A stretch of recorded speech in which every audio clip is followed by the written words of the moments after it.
Particular application और ये फिर JW की बैकएंड तैयार कर रहे थे। ठीक, ये बैकएंड है आपका।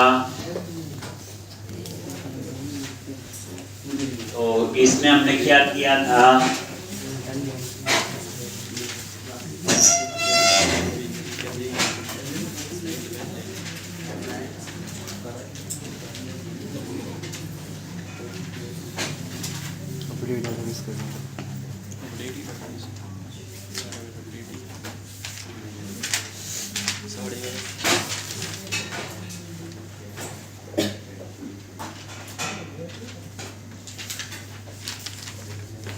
तो मेरे ख्याल से लिख तो दिया था, माइग्रेशन चलानी थी, है ना। अब यहाँ पे नगर package manager console,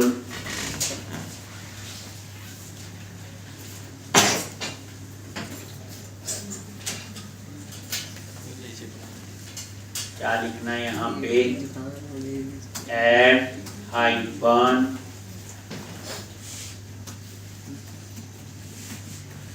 migration init load.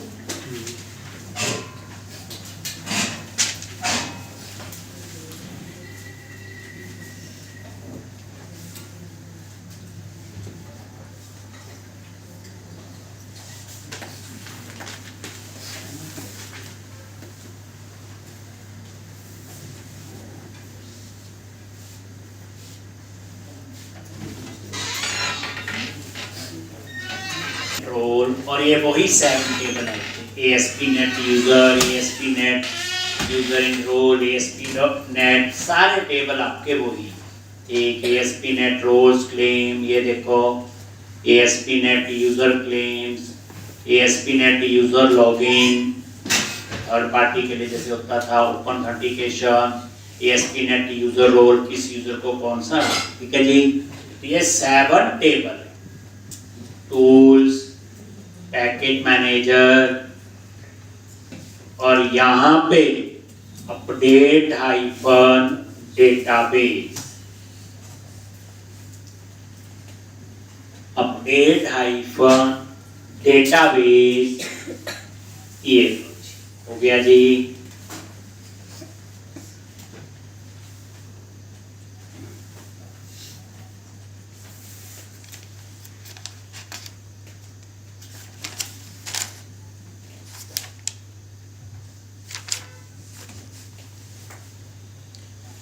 एक अपडेट हाइफन डेटाबेस। अब आपका ये डेटाबेस बन गया होगा, चेक कर लो 7 टेबल इसमें बन। कैसे, click on view, server explorer, यहाँ पे डाटाबेस ऐड कर लो। बाय डिफॉल्ट ऐड नहीं होता है, ये कनेक्शन होती है, डाटाबेस नहीं होता, बच्चे याद रखो। ऐड कनेक्शन और डेप स्लैश क्या लिखते हैं, SQL एक्सप्रेस ऑप्शनल, और ये डाटाबेस का नेम। क्लियर है जी। तो इस तरह से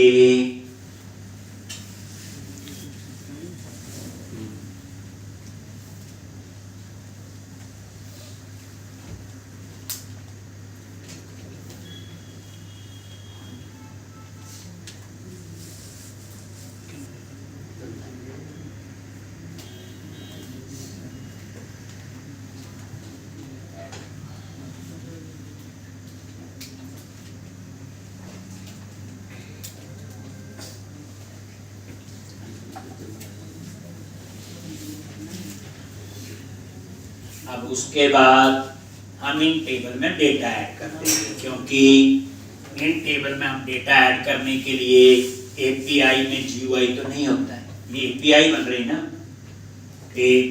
वहाँ तो होता था, वो पेज बनते थे अपने आप, वहाँ से हम लोग ऐड करते थे। तो यहाँ पे वो डेटाबेस हमारा ऐड हो जाएगा। ये देखो ये ऐड हो गया, ये वही डेटाबेस, टेबल्स, और ये 7 टेबल बन गए। चलो इतना तो आपका हो गया होगा। और यहाँ पे आगे क्या करना आपने बोलो,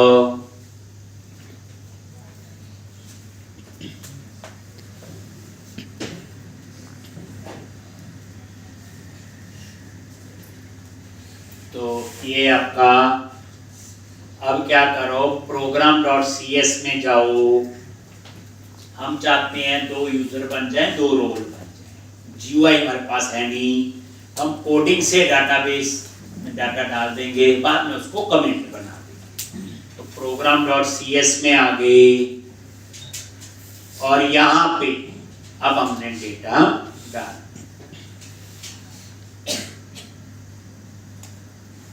ठीक। तो कैसे हम डेटा इसमें ऐड करेंगे, करने क्या है, 2 यूजर बनानी है और 2 रो, और यूजर को रोल असाइन करनी है। तो मैंने सोचा था 2 रोल बनाएंगे, एम्प्लॉय और एडमिन, और 2 रोल बना लेंगे, बस 2 रोल एम्प्लॉय एडमिन और 2 ही हम यूजर बना, ठीक। तो अब यहाँ पे उस कोड को हम कमेंट बना देंगे एक बार चलाने के बाद, और बट वो लिखना कहाँ पे है थोड़ा सा देखेंगे।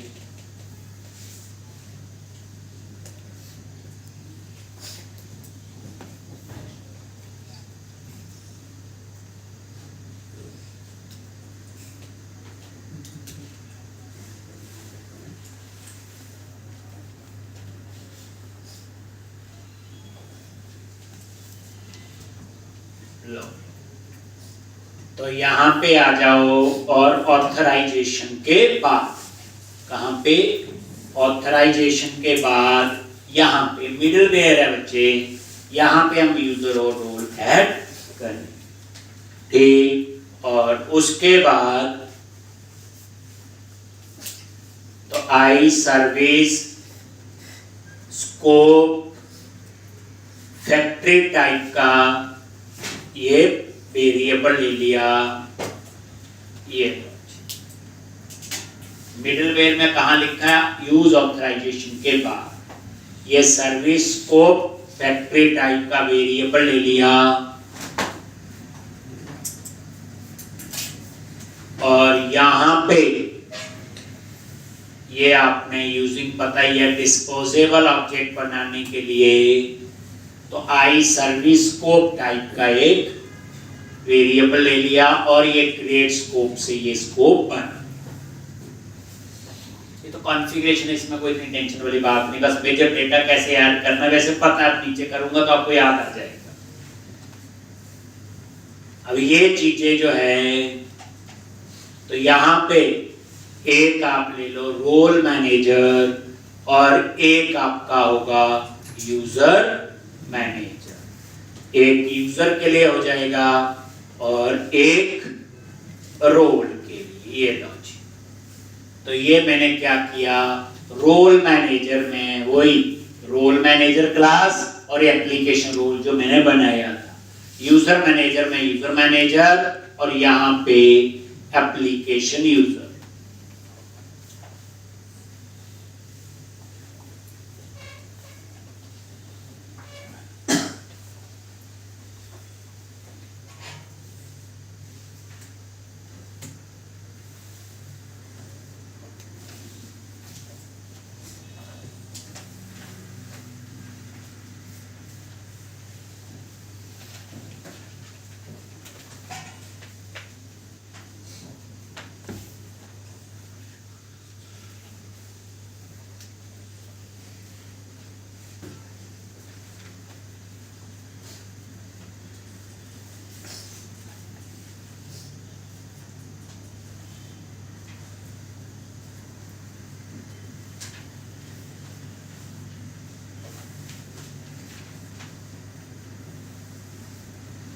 एक, और ये रोल मैनेजर और ये यूजर मैनेजर,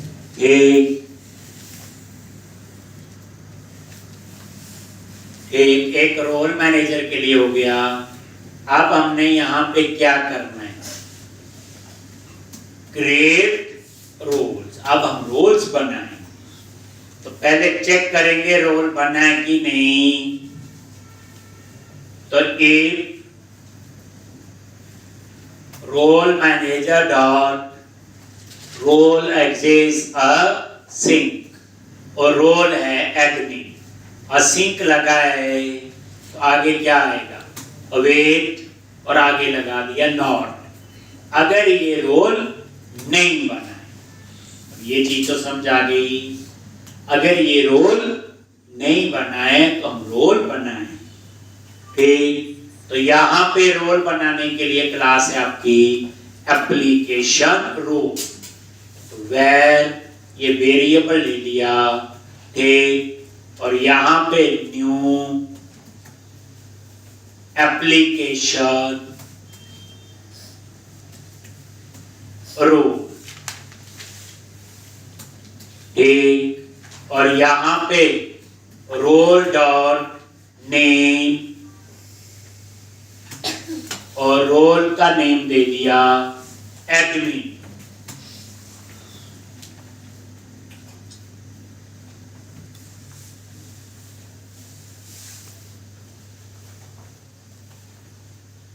ठीक, और यहां पे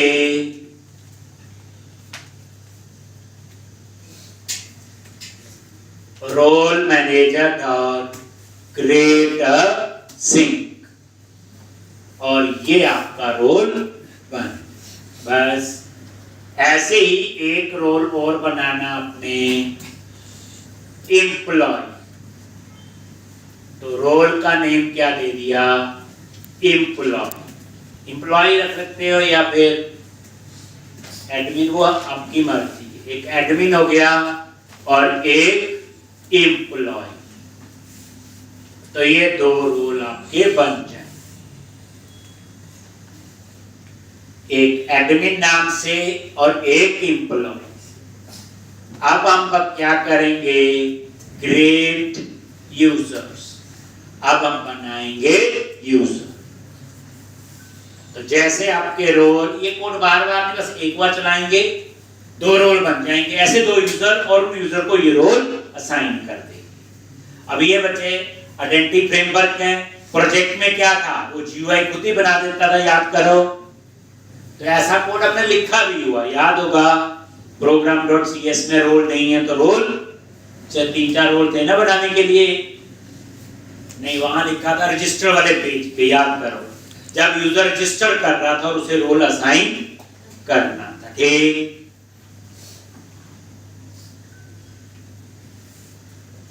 अब हम बनाएंगे यूजर।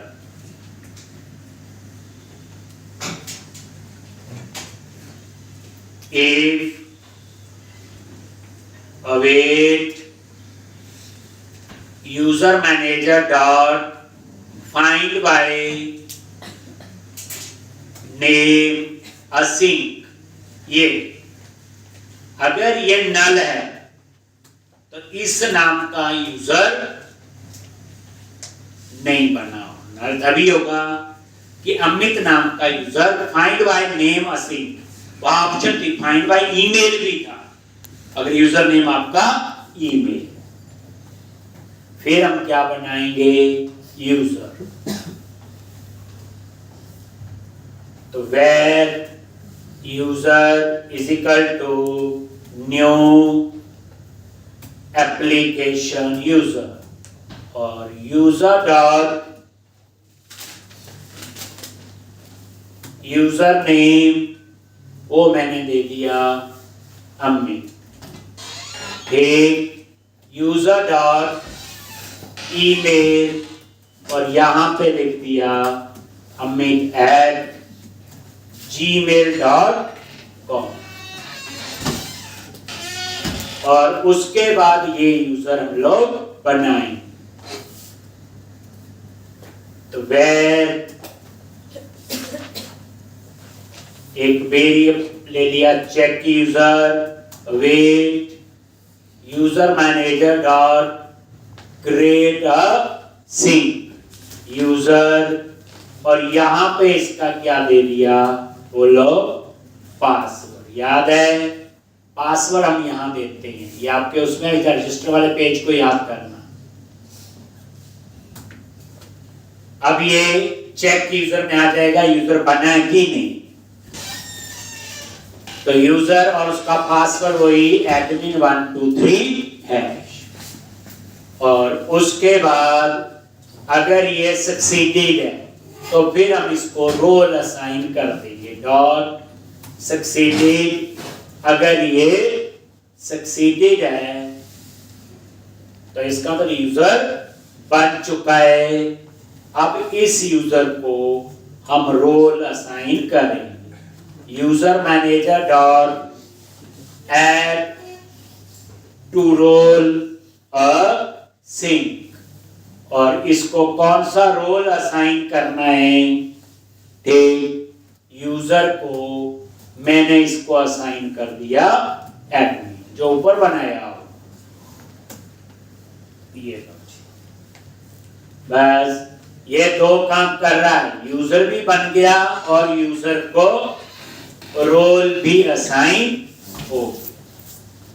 अब इसी तरह से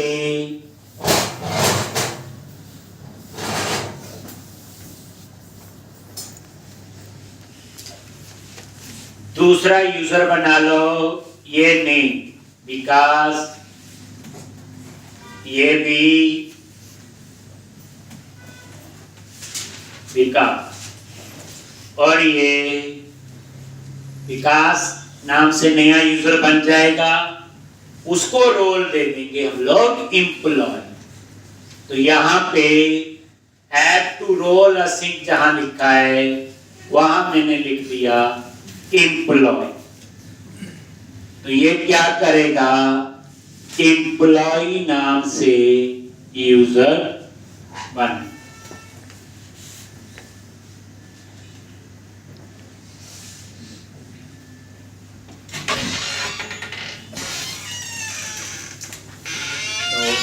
तो कल से जो है ना आपकी क्लास वापस 11:30 बजे टाइम पे ही होगी, ठीक है जी।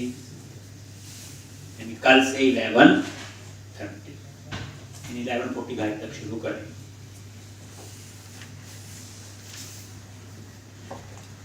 एपीआई वाली असाइनमेंट किस किसने कर दी?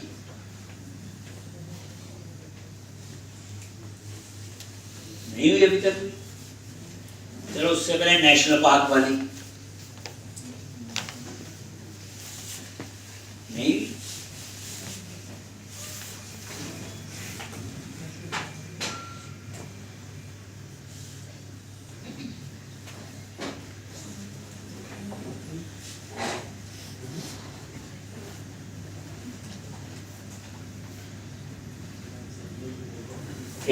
फाइंड बाय नेम और ये आपका आ गया, ठीक। तो यहाँ पे बस हो गया, बस यहाँ पे आप ब्रेक पॉइंट लगा लो और एक बार इसे रन करो। program.cs का कोड आपका अपने आप एग्जीक्यूट होता है, इसके लिए कुछ करने की जरूरत नहीं है, अपने आप ये कॉल होगा। तो यहाँ पे आप ब्रेक पॉइंट लगाओ। अब आप इसे रन करो।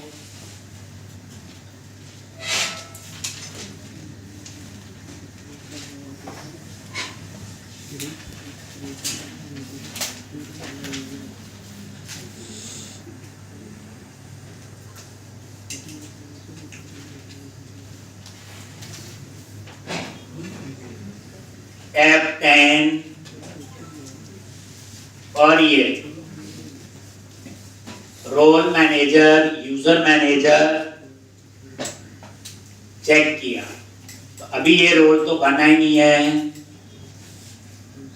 लॉन्च। और ये क्रिएट अ सिंक से ASP.NET रोल टेबल में एक रोल बन जाएगा। इसी तरह से ये एम्प्लॉय नाम का दूसरा रोल बन जाएगा। तो ASP.NET रोल में कितने हो गए? 2। उसके बाद आ जाओ यूजर। ये अमित नाम का यूजर अभी बना नहीं है, और ये यूजर नेम और ये ईमेल और यहाँ ये पासवर्ड दे दिया। अगर ये सक्सीडेड है तो ASP.NET यूजर में एक नया यूजर बन गया, उसमें ज्यादा कॉलम अभी नहीं होंगे। उसमें कॉलम तो सारे हैं, बट डाटा सिर्फ क्या होगा, यूजर का आईडी होगा, नेम होगा और ईमेल, और ये उसको रोल असाइन होगी। ये लो, इसके लिए एक नया टेबल है ASP.NET यूजर रोल, याद है आपको, कोई ये तीनों टेबल। और इसी तरह ये विकास नाम का यूजर ये बन जाएगा, सक्सीडेड बन गया हो, और उसके बाद ये तो इस तरह से लॉन्च, बस। तो ये काम आपका हो, ये लो, ठीक है जी। तो अब आप इसको कमेंट बनाओ, पहला काम तो ये बार बार नहीं तो चलता रहेगा। तो ये ब्रेक पॉइंट हटा दिया, और यहां से लेके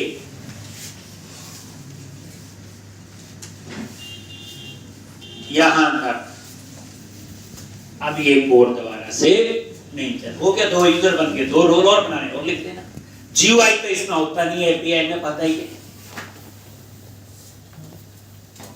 नहीं तो दूसरा तरीका API में कंट्रोलर उसके थ्रू बुलाओ, फिर वो API बनानी पड़ेगी, अभी बनाएंगे ऊपर। लॉन्च, अब आप ये चेक कर लो, सर्वर एक्सप्लोरर में गए, ASP.NET यूजर शो टेबल, दो रो इसमें होनी चाहिए। ये देखो दो रो हो गई, ASP.NET रोल शो टेबल, दो रो इसमें हो गई, और ASP.NET यूजर रोल, दो, किस यूजर को कौन सा रोल। तो इतना काम तो हमारा हो गया। अब हम आगे बढ़ते हैं, ठीक है जी। तो अब आपको ये पता है, कोई आज आपसे ये पूछे ASP.NET कोर के अंदर API में आइडेंटिटी फ्रेमवर्क कॉन्फ़िगर करना है, ये सारा उसी का स्टैंडर्ड कोड, इसका कुछ नहीं लिखा, असली काम तो अभी करना है। वहां कुछ नहीं करना पड़ा था, प्रोजेक्ट में याद करो। तो जब प्रोजेक्ट बनाते थे वहां ऑथेंटिकेशन टाइप में ऑप्शन आती थी, इसमें आती नहीं। चलो हो गया जी। अब हम लोग आगे एक मॉडल बनाएंगे एम्प्लॉय का, फिर वो रिपोजिटरी वाली कहानी सारा काम करें। तो अब मैंने क्या करना है, यहां पे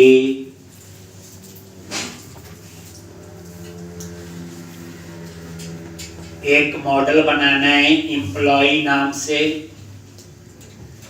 जैसे आईडी, नेम, एड्रेस और सेल। तो ये मॉडल फोल्डर बनाओ, ऐड न्यू फोल्डर, मॉडल्स पे राइट क्लिक किया, ऐड क्लास,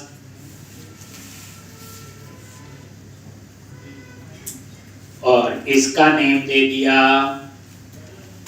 एम्प्लॉई, और ये आपका आ।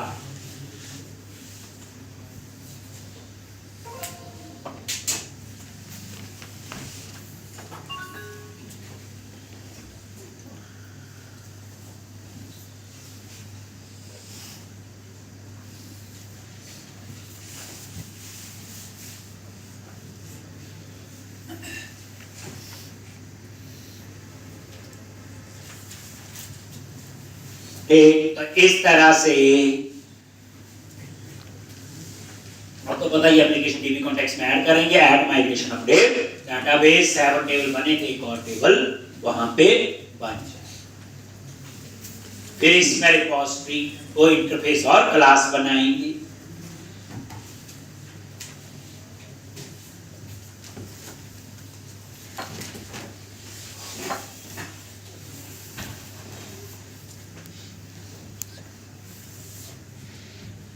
बन गया जी, एम्प्लॉय नाम से नया मॉडल बना लिया, आईडी, नेम, एड्रेस और सैलरी।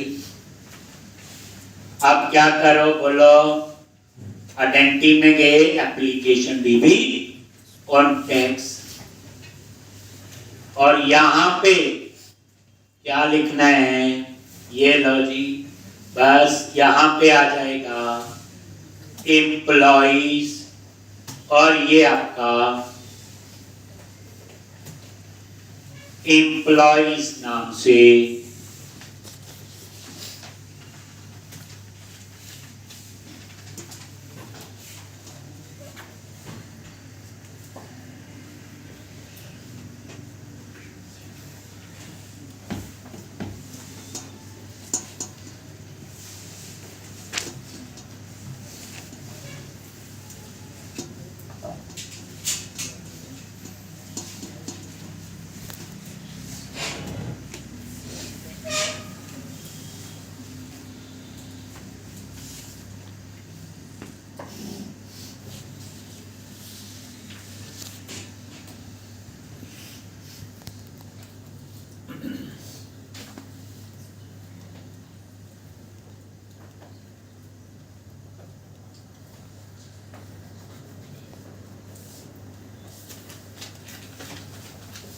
एक, और यहां पे और ये आपका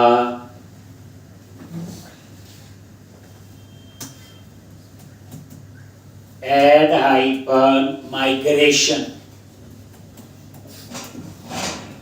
एड एम्प्लॉय मॉडल।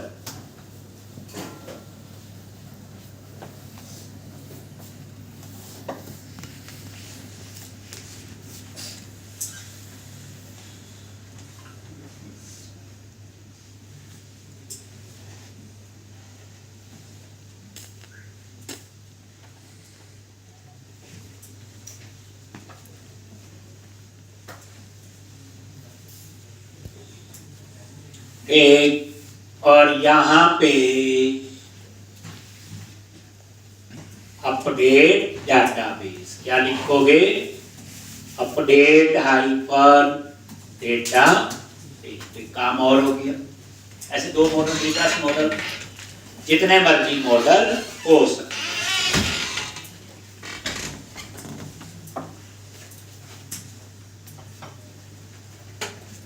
लो अपडेट, और ये देखो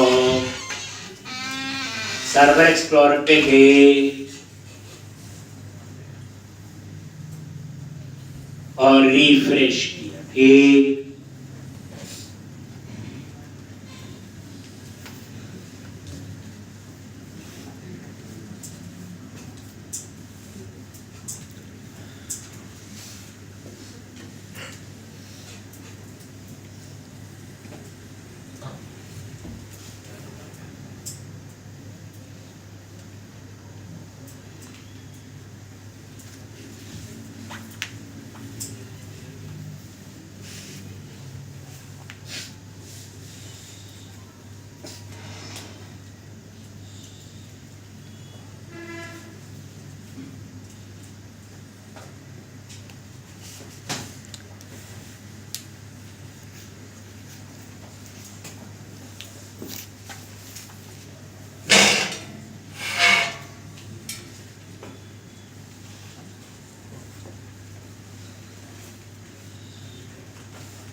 तो अब हमने आगे रिपोजिटरी बनानी है। तो यहाँ रिपोजिटरी में आई रिपोजिटरी लिखना है। ठीक, आप यहाँ पे एक नाम अलग भी हो सकती है, जान के मैंने अलग करने थे। तो एक बार ये देख लो, यानी कि वो हो गया, वो कॉमन है, वो तो उसका बोलेंगे। अब तो ये एम्प्लॉय का टेबल बने, 100 टेबल और बना लो, ये हो गया। रिपोजिटरी बनानी है, जैसे रिफ्रेश करोगे तो यहाँ पे वो एम्प्लॉय का टेबल यहाँ आना चाहिए। ये देखो आ गया जी। चलो आगे, तो ये क्लोज किया, तो इतना काम भी आपको पता था। ये टेक्निकल असाइनमेंट का भी बड़ा कुछ है। अब आप यहाँ पे फोल्डर बनाओ रिपोजिटरी के लिए। तो एक फोल्डर का नाम रखूंगा सर्विस कॉन्ट्रैक्ट, जहां इंटरफेस, और दूसरे का सर्विस। नाम कुछ और भी हो सकते हैं, बट मैं ऐसा add new folder service contract. इसमें इंटरफेस बनाएंगे वो आई रिपोजिटरी, और एक अलग से फोल्डर इसके अंदर भी बना सकते थे, बट अलग बना न्यू फोल्डर, और इसका नेम सर्विस। इसमें क्लासेस होंगी जो रिपोजिटरी फोल्डर। अब हम यहां इंटरफेस बनाएंगे आई यूजर सर्विस। किस नाम से? आई यूजर सर्विस। सर्विस करके ऐड क्लास इंटरफेस, और ये आपका आई यूजर सर्विस। तो ये क्या बन गया आपका एक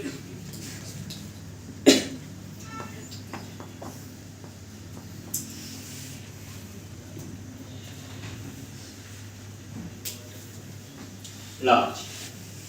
और यहां पे इसके अंदर एक मेथड डिक्लेयर किया ऑथेंटिकेट। मेथड का नाम दे दिया आपने ऑथेंटिकेट। आप एक व्यू मॉडल बनाना है, लॉगिन व्यू मॉडल। ये व्यू मॉडल नाम ही बनाए, मैं यूजर नेम पासवर्ड 2 मेंबर ले सकता था, ऑथेंटिकेट में ही होगी। लेकिन जो टेबल है मेरा यूजर टेबल में तो 15-20 मेंबर है, मुझे सिर्फ जरूरत क्या होगी, यूजर नेम और पासवर्ड। तो मैं क्या करूंगा, मेमोरी ज्यादा यूज करेगा उस क्लास के हिसाब से, मैं व्यू मॉडल कैसे, एक काम कर लो, व्यू मॉडल बना, मॉडल्स पे गए, right click, add new folder और क्या, व्यू मॉडल, और इसका नेम रख दो, व्यू मॉडल पे राइट क्लिक किया, क्लास, और ये नेम दे दिया लॉगिन व्यू मॉडल, और ये आपने ऐड कर दिया, ठीक। और इसमें 2 चीजें लेंगे, यूजर नेम और पासवर्ड। क्या लेंगे हम लोग, यूजर नेम और पासवर्ड। बस ये आपका व्यू मॉडल बन गया।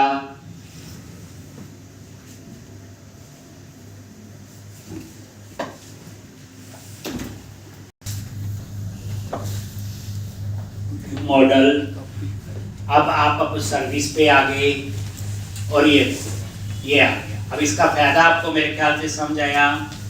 अगर मुझे ये व्यू मॉडल की कहानी नहीं पता होती तो मैं पता क्या करता, यूजर क्लास का ऑब्जेक्ट पास करता, उसमें कितने मेंबर, ASP.NET यूजर में 20-25 तो हैं कौन, उतनी मेमोरी एलोकेट करता।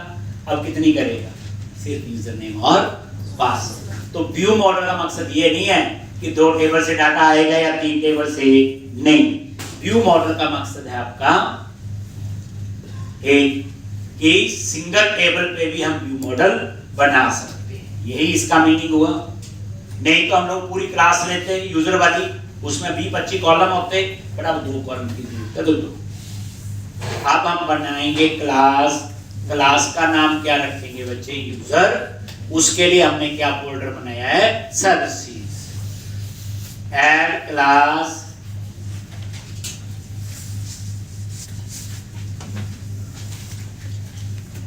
और सर्विसेज, क्लास का नाम सर्विस रखना, क्लास का नाम रखेंगे यूजर सर्विस, ठीक। और यहां पे भी ये भी नाम होगा यूजर सर्विस, और यहां पे इंटरफेस इम्प्लीमेंट कर दो, और ये लो जी, ये आ गया। और ये उसमें एक ही मेथड था, इम्प्लीमेंट इंटरफेस।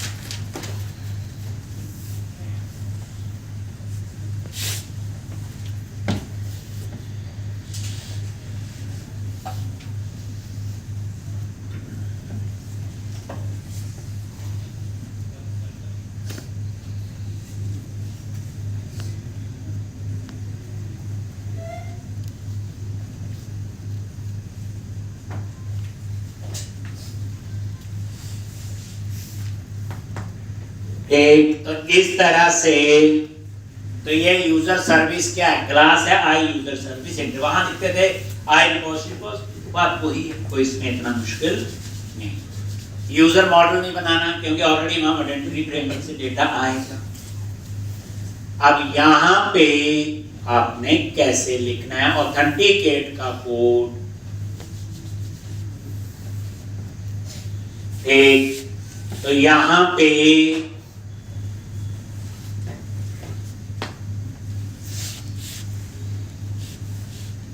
तो एप्लीकेशन यूजर मैनेजर, ये लो जी, एप्लीकेशन यूजर मैनेजर और application sign in manager. User manager हो गया यूजर की इंफॉर्मेशन के लिए, साइन इन मैनेजर हो गया लॉगिन के लिए। और ये इसके कंस्ट्रक्टर में पास कर दो। ठीक, जैसे हम लोग पता ही है, कॉमा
एक एप्लीकेशन यूजर मैनेजर और एप्लीकेशन साइन इन मैनेजर। वही साइन इन होता है लॉगिन करने के लिए,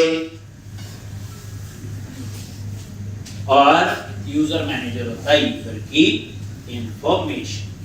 अब आप यहां पे आ जाओ,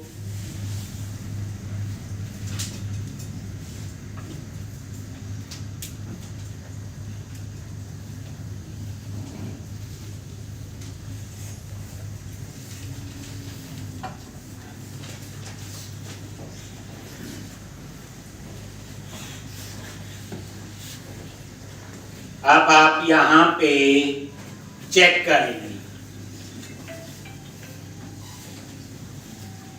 तो वह ध्यान से देखोगे रिजल्ट, वेट, एप्लीकेशन, और यहां पे application sign in manager dot password sign in async, और यहां पे यूजर नेम पास करेंगे, ये लो जी, फिर पास करेंगे पासवर्ड, और ये टेम्परेरी कुकी में स्टोर करना है, तो ये दोनों हमने फॉल्स, ताकि परमानेंट कोई स्टोर ना करो। ये एंटर प्रेस कर दिया, ये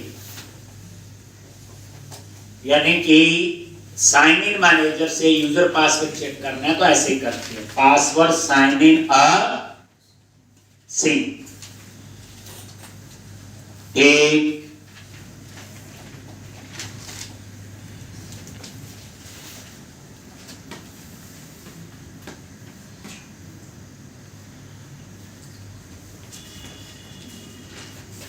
अब उसके बाद ये चेक कर रहा है यूजर पासवर्ड ठीक है कि क्या करता है, कंक्लूजन में आप याद रखें। और अगर आप लॉगिन वाला पेज देखना रेंटी फ्रेमवर्क में, उसमें यही कोड लिखा हो, अगर ये सक्सीडेड है, ए रिजल्ट डॉट सक्सीडेड, तो इसका मतलब मेरा यूजर भी ठीक है और पासवर्ड भी ठीक। क्या है, यूजर भी ठीक है और पासवर्ड भी ठीक। अगर ठीक है तो हम लोग यहाँ पे यूजर की इंफॉर्मेशन गेट करेंगे। ठीक, कैसे करते हो, await application user find by name, तो ये चेक कर लिया, ये आपका जो यूजर नेम है, ठीक, फाइंड बाय नेम और एप्लीकेशन यूजर में सारी इंफॉर्मेशन आ गई होगी। और इफ के अंदर आएगा तभी जब यूजर पासवर्ड ठीक हो। उसके बाद पासवर्ड भी होगा उसमें, तो उसको तो मैंने पहले ही क्या कर दिया, एम्प्टी। और उसके बाद यहां पे हम लोग बाद में कोड लिखेंगे, याद है, JWT टोकन का 15 लाइन की जगह आपने यहां पे छोड़।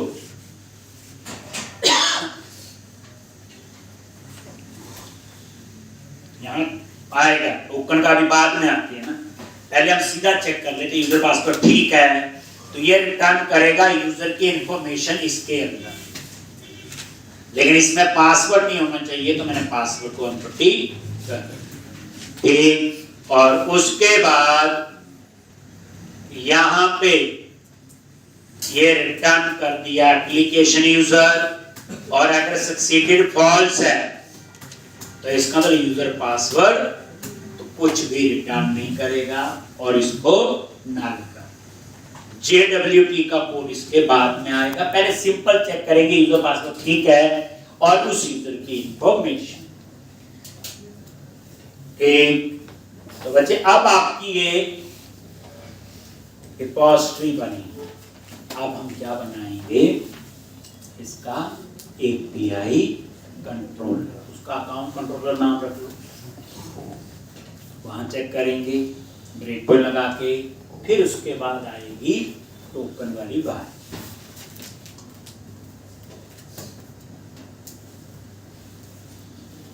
ये जो मैं लिख रहा हूं एप्लीकेशन यूजर साइन इन, ये सारे कोड आपको पता है प्रोजेक्ट में आपके यूज हुए, बस वहां रेडीमेड थे, लिखे हुए थे, इसलिए इतना ध्यान नहीं।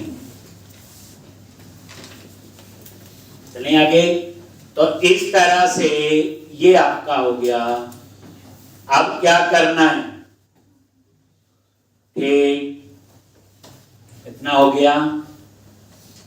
अब आ जाओ कंट्रोलर, यहां पे हम API कंट्रोलर बनाएंगे, add controller API controller add कर लो,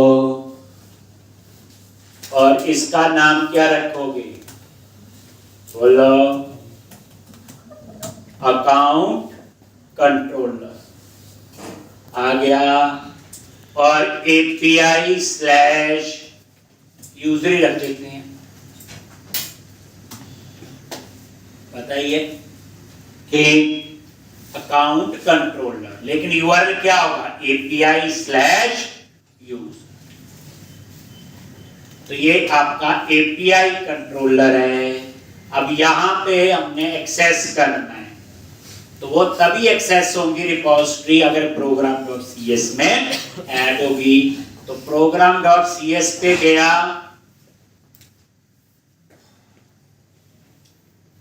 और यहां पे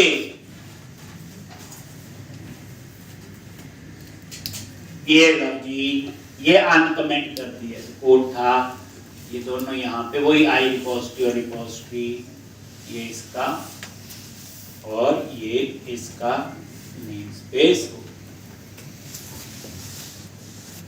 नहीं तो नहीं चले, पता ही आपको ये कहानी जो हम लोग लिखते थे।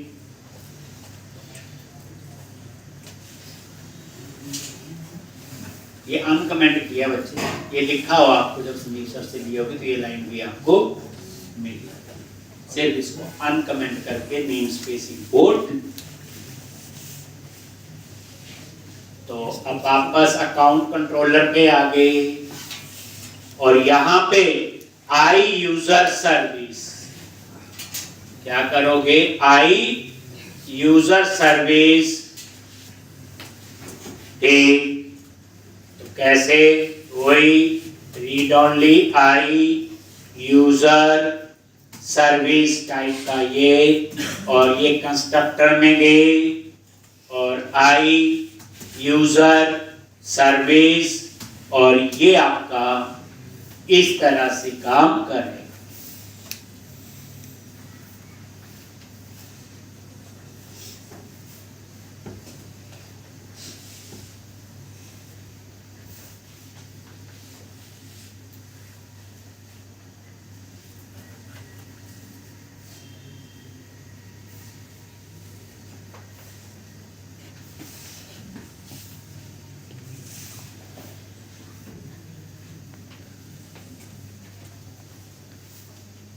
हो गया जी।